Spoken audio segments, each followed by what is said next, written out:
जनता पार्टीमध्ये कोणताही बुजुर्ग व्यक्ती ज्यांचा योगदान खूप मोठे प्रमाणात आहे, तो माझ्यासाठी माझे परिवारातला सगळ्यात सिनियर व्यक्ती म्हणून त्यांच्या समोर नेहमी झुकण्याचं काम करेन आणि त्यांचा मान सन्मान माझ्या पक्षात, आपल्या पक्षात ते मान सन्मान राहिला पाहिजे त्याची काळजी आहे की या पक्षाची सामान्य कार्यकर्ता म्हणून मी नक्की तुम्हाला शब्द देते.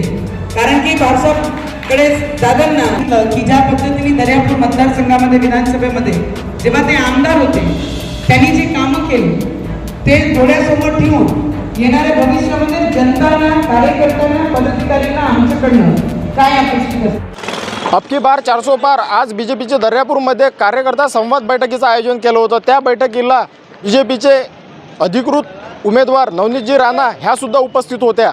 असंख्य बीजेपीच्या कार्यकर्त्यांच्या सोबत त्यांनी संवाद साधला व अनेक बीजेपीचे पदाधिकारी व कार्यकर्ते मोठ्या संख्येने उपस्थित होते. जेव्हा आम्ही नवनीत राणा यांच्याकडे प्रतिक्रिया मागण्यासाठी गेलो तेव्हा नवनीत राणा यांनी प्रतिक्रिया देण्यास नकार केला. मित्रांनो, तुम्हाला हा व्हिडिओ कसा वाटला नक्कीच आम्हाला कमेंट बॉक्समध्ये कळवा. जुळून राहा. सह्याद्री न्यूज करिता सुरज देशमुखसह रवी नवलकर, दर्यापूर.